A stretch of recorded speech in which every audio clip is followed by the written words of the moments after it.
பிரைஸ்லால் ஹல்லேலூயா இயேசுவான் உங்களை நான் மீண்டும் சந்திப்பதில் பெரும் மகிழ்ச்சி அடைகின்றேன். இந்த செய்தி கேட்ட பிறகு பெரும் ஆச்சரியமாக இருக்கும், அதிர்ச்சியாக இருக்கும். இந்த மாதிரி பாதையில் வந்துட்டோம் நம்ம, அதனால தான் இப்படி உழுந்து கிடக்கிறோம், எழுந்திருக்க முடியாத.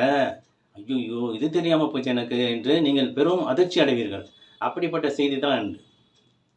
என் ஃப்ரெண்டு ஒருத்தர் என்ன பண்ணார், சார் ஒரு பிஸ்னஸ் ஆரம்பிக்க போகிறேன் அப்படின்னாரு. ஆரம்பிக்க சார், நல்லது தானே. நான் சொன்னேன், ஆரம்பிக்கும் போது மெதுவாக ஆரம்பிங்க, கொஞ்சமாக ஆரம்பிங்க, சின்ன இடம் பார்த்து உங்கள் கெப்பாசிட்டிக்கு தகுந்த மாதிரி ஆரம்பித்து பிஸ்னஸ் கொஞ்சம் கொஞ்சமாக நேர்மையோடு செயல்பட்டு போங்க அப்படின்னு.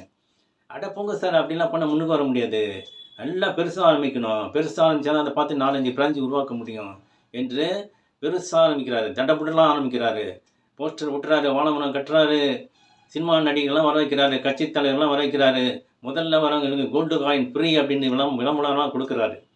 விளம்பரம்லாம் கொடுத்து பெருசாக தண்டப்புடலாம் எல்லாம் ஓடிட்டு இருக்கு. 2-3 மாதம் எல்லாம் ஓடுது. 3 மாதம் ஓடுது. அதுக்கப்புறம் 4ஆவது மாதம் என்னாச்சு 4ஆம் மாதம் டபக்கடின்னு படுத்துக்கிச்சு பிஸ்னஸ். ஒருத்தவங்க கூட வரலை, எல்லாம் நஷ்டம், பெரிய நஷ்டமாகி போயிடுச்சு. ஏன் அப்படி ஆச்சு? அப்போ நான் சொன்னேன், நான் தான் சார் உங்களுக்கு சொன்னேன்ல, சின்னதாக ஆரம்பிங்க, பெருசாக போனாக்கா பாதத்தில் விழுந்துருவீங்க, பள்ளம் எது மேடு எதுன்னு ஏதாவது விழுந்துருவீங்கன்னு. இப்போ நீங்கள் முதல்ல பெரிய பள்ளத்தில் போய் விழுந்துட்டீங்க, உங்களால் மீண்டும் வர முடியாது. ஏனென்றால் நீங்கள் சென்ற பாதை அகலமான பாதை, குறுக்கு வழி பாதை, அகலமான பாதை, மேடும் எது பள்ளம் எது தெரியாத விழுந்து வெறும் பள்ளத்தில் விழுந்துட்டீங்க. எழுந்து வருவது மிகவும் கடினம். ஹல்லேலூயா. என் பேச்சை கேட்கல, அவர் இந்த மாதிரி ஆயிட்டார். இன்னொருத்தர் இருந்தார், இன்னொருத்தர் அவரும் இதே போல தான் ஆரம்பித்தார். அவர் பாதை எப்படி தெரியுமா இருந்தது? அவர் என்ன பண்ணார், பிஸ்னஸ் இதே போல தான் செஞ்சார். அவரும் பாலமரம் கட்டினார், கட்சி தலைவர்கள், சினிமா நடிகர்கள் வர வச்சார், எல்லாரையும் வர வச்சு பாட்டெல்லாம் போட்டு முதல்ல வரவங்களுக்கு கோல்டு காயின் ஃப்ரீனார். ஆனால் இவர் தான் செய்யறதுக்கு முன்னாடி ஒரு வழி பண்ணிட்டார். மந்திரகாரன்ட்ட போய் பெரிய தகடுலாம் வாங்கி பிஸ்னஸ் நல்ல மாதிரி நடக்கணும் அப்படிங்கிறதுக்காக அந்த பிஸ்னஸ் பண்ணுற இடத்துலலாம் புதைச்சி வச்சுட்டார். எல்லா இடத்துலையும் புதைச்சி வச்சுட்டார். அதுக்கு தகுந்த மாதிரி 3 மாதம் நல்லா ஓடிச்சு, நல்லா பிஸ்னஸ் ஆச்சு. 4ஆவது மாதம் என்ன ஆச்சு, படுத்துக்குச்சு, டபக்குன்னு படுத்துக்குச்சு. ஏன் படுத்துக்குச்சு? சென்ற பாதை அகலமான பாதை, பள்ளம் எது மேடு எதுன்னு தெரியாத வேகமாக போய் பெரும் பள்ளத்தில் விழுந்துக்கிட்டாங்க, குறுக்கு வழியில் செல்கிறாங்க. எழுந்து வர்றது கடினம். ஹல்லேலூயா, பிரைஸ் தி லார்ட், இயேசுவே ஆண்டவர். ஆக எழுந்து வர்றது மிகவும் கடினம். அதான் நான் சொன்னேன்ல உங்களுக்கு ஆரம்பத்திலேயே, சின்னதாக ஆரம்பிங்க, கொஞ்சமாக ஆரம்பிங்க, கொஞ்சம் கொஞ்சமாக இம்ப்ரூவ்மெண்ட் போங்க, நேர் வழியில் போங்கன்னு. நீங்கள் கேட்கல, இப்போ போயிட்டீங்களா, கீழே விழுந்துட்டீங்களா, மீண்டு வர்றது கடினம். ஹல்லேலூயா, பிரைஸ் தி லார்ட். அதனால் நீதிமொழிகள் 20:24 மனிதனுடைய வாழ்க்கை பாதையை ஆண்டவர் அமைக்கின்றார். மனிதனுடைய வாழ்க்கை பாதையை யார் அமைக்கிறாரு? ஆண்டவர் அமைக்கின்றார். இங்கே நாம் என்ன பண்ணுறோம், நாமளே அமைச்சு ஒரு பாதையை உண்டாக்கி பள்ளத்தில் விழுந்துடுறோம். அப்படி இருக்க தன் வழியை மனிதனால் எப்படி அறியணும்? நம்முடைய பாதை ஆண்டவர் அமைக்கிறாரியா, நீ இப்படி தான் போகணும், இந்த வழியில் தான் போகணும், இந்த பிஸ்னஸ் தான் பண்ணணும், இதை தான் நீ செய்யணும், உனக்கு ஒரு வழியை கொடுத்து நம்ம நடத்திக்கிட்டு இருக்கிறாரு. நாம் என்ன பண்ணுறோம், அந்த வழியெல்லாம் ஒதுக்கிட்டு நமக்குன்னு ஒரு பாதையை அமைச்சு அகலமான பாதையில் போகிறோம். அகலமான பாதையில் போய் பள்ளத்தில் விழுந்துடுறோம். பெரும் பள்ளத்தில் வந்து எழுந்து வர முடியாமல் கஷ்டப்படுகிறோம். ஏனென்றால் மனிதனுடைய வாழ்க்கை ஆண்டவர் அமைக்கிறார். நம்முடைய வாழ்க்கை பாதை ஆண்டவர் கையில் இருக்குது. அவருடைய அனுமதி கேட்டு தான் நம்ம செயல்பட வேண்டும். அதை விட்டுட்டு நம்ம மனம் போன மக்களை தாந்தோந்தினமாக போனாக்கா இப்படி தான் நடக்கும். பள்ளத்தில் விழுந்து மீண்ட வர முடியாமல் கஷ்டப்படுவீங்க. இன்றைக்கி நிறைய பேர் அப்படி தான் இருந்து கொண்டு இருக்கின்றார்கள். சீக்கிரம் சம்பாதிக்க வேண்டும், சீக்கிரம் வீடு வாங்கணும், கார் வாங்கணும் என்று அகலமான பாதையில் போய் மாட்டிக்கிட்டு பாதாளத்தில் வந்துடுறாங்க, மீண்டும் வர முடியாத கஷ்டப்படுறாங்க. ஏனென்றால் சென்ற பாதை அகலமான பாதை, ஆபத்தான பாதை, பள்ளம் எது மேடு எது தெரியாமல் போயிட்டுருப்போம். பைபாஸ் ரோடு இருக்குது, பெரிய ரோடு தான், 500 கிலோமீட்டர் ஃப்ரீயாக போகலாம். அதுக்காக ஹைவேகமாக போயிட்டு எங்கேயாவது போய் மோதி க்ளோஸ் ஆகிடுது. அகலமான பாதை, அதை நம்ம சிட்டிக்குள்ளே பார்த்தீங்கன்னாக்கா குறுக்கு வழியில் போனாக்கா சின்ன நிதானமாக போயிட்டு ஆபத்தெல்லாம் போய் சேர்ந்துடலாம். இடுக்கண் வாயில் வழியாக நுழையுங்கள். வாழ்வுக்கு செல்லும் பாதை அழிவுக்கு வாழ்வுக்கு செல்லும் பாதை இடுக்கன் பாதை என்று சொல்லப்படுகின்றது. ஹல்லேலூயா, பிரைஸ் தி லார்ட். ஆக நம்முடைய வாழ்க்கை பாதையை ஆண்டவர் அமைக்கிறார். அவருடைய வார்த்தை கேட்டு தான் செயல்பட வேண்டும். அவர் சொன்ன பாதையில் நடந்து செல்ல வேண்டும். அப்படி இருந்தால் நாம் வாழ்வடையலாம்.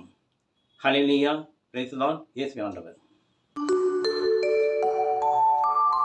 எபிரெயர் 12:13 நீங்கள் நேர்மையான பாதையில் நடந்து செல்லுங்கள், அப்போது ஊனமாய் போன கால்முட்டு பிசகாமல் குணமடையும்.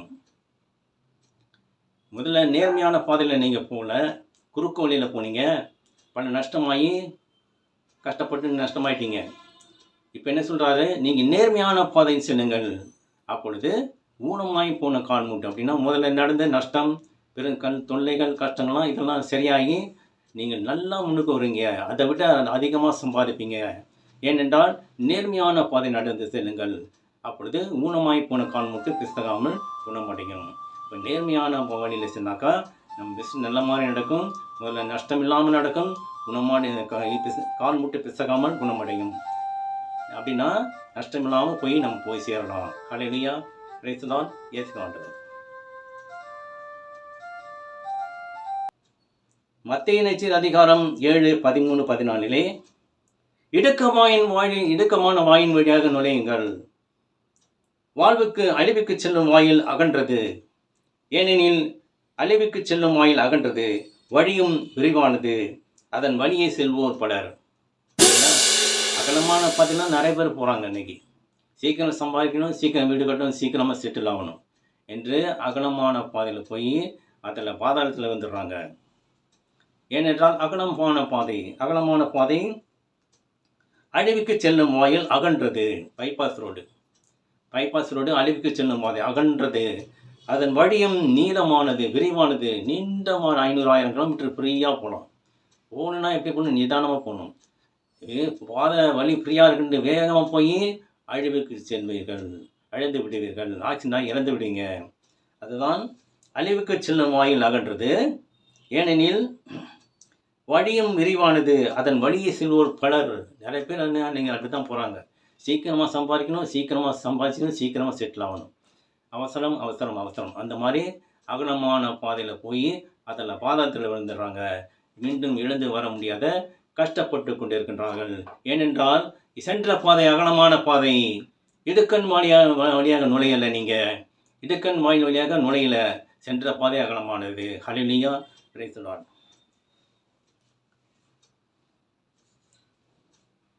வாழ்வுக்கு செல்லும் வாயில் மிகவும் இடுக்கமானது. எப்படி? வாழ்வுக்கு செல்லும் வாயில் மிகவும் இடுக்கமானதுயா. நேர்மையான போகணும், கஷ்டப்பட்டு போகணும். வழியும் மிகவும் குறுகலானது. பைபாஸ் வழிகள் கிடையாது. சிட்டிக்குள்ள ஓட்டுறோம் இல்லையா, டிராஃபிக் அந்த மாதிரி மெதுவாக போய் நிம்மதியாக போய் சேர்ந்துடலாம். வீட்டுக்கு எந்த ஆபத்து இல்லாமல் போய் சேர்ந்துடலாம். ஏன்னா இடுக்கமான வாயில் போனால் ஆபத்து இல்லாமல் போய் சேர்ந்துடலாம். வழியும் மிகவும் குறுகலானது. இதை கண்டுபிடிப்போர் ஒரு சிலர் தான் கண்டுபிடிக்கிறாங்க. இந்த பாதையில் போனால் தான் நம்ம உருப்படியாக சேர முடியும், இந்த பாதையில் போனால் தான் நம்ம நிம்மதியாக போய் சேர முடியும், இந்த பாதையில் போனால் தான் நிறையா சம்பாதிக்க முடியும், இந்த பாதையில் போனால் நிலைத்து நிற்க முடியும் என்று சிந்தித்து செயல்படுகின்றார்கள். ஆகவே இடுக்கண் வாயின் வழியாக நுழையுங்கள். வாழ்வுக்கு செல்லும் பாதை இடுக்கண் வாயில், அழிவுக்கு செல்லும் பாதையோ அகலமானது, வழியும் நீண்டது, வழியும் விரிவானது, இதன் வழியை செல்வோர் பலர். ஹல்லேலூயா, பிரைஸ் தி லார்ட். இயேசுவே ஆண்டவர். நீங்களாம் எப்படி இருக்கீங்க? அகலமான பாதையில் போயிட்டுருக்கீங்களா? அகலமான பாதையாக போயிட்டுருக்கீங்க போனாக்க இத்துடன் நிறுத்திக்கிட்டு குறுகலான பாதையில் போங்க. இடுக்கண் வாயில் வழியாக நுழையுங்க. அப்போ நீங்கள் முன்னுக்கு வருவீங்க. போயிட்டு இருந்தீங்கன்னாக்கா தயவுசெய்து உங்களை மனசை மாற்றிக்கிங்க. அகலமான பாதையில் போயிட்டு இருக்காங்கன்னா மனசை மாற்றி இடுக்கண் வழியாக நுழையுங்கள். அப்பொழுது வாழ்வுக்கு சென்றடைவீர்கள், வாழ்வுக்கு வழிவகுக்கும். ஹல்லேலூயா, பிரைஸ் தி லார்ட். இயேசுவே ஆண்டவர். இப்பொழுது உங்களுக்காக ஜெபிக்க போகின்றேன். கண்களை மூடுவோம். எங்கள் அன்பான தந்தை இறைவனை போற்றுகிறோம், துதிக்கின்றோம், ஆராதிக்கின்றோம். இதோ இந்த செய்தியை பார்த்து கொண்டிருக்கும் அனைவரையும் ஆசீர்வதித்துள்ளோம். அகலமான பாதை பல பேர் சென்று கொண்டிருக்கின்றார்கள். அவர்கள் மனதை மாற்றி இடுக்கண் வாயில் வழியாக நுழை செய்திடணும். ஏனெனில் வாழ்வுக்கு செல்லும் பாதை மிகவும் இடுக்கமானது, அழிவுக்கு செல்லும் பாதை அகன்றது, அதன் வழியும் விரிவானது என்ற செய்தியை கேட்டோம். ஆகவே எங்கள் மனதை மாற்றி அகலமான பாதை நாங்கள் சென்று கொண்டிருந்தால் எங்கள் மனதை மாற்றி இடுக்கண் வாயில் வழியாக நுழை செய்திடலாம். இந்த மன்றாட்டுகளை எல்லாம் எங்கள் ஆண்டவராகிய இயேசு கிறிஸ்துவின் வழியாக ஏறெடுக்கிறோம். எங்கள் அன்புள்ள ஜீவனுள்ள நல்ல தந்தையே, ஆமேன்.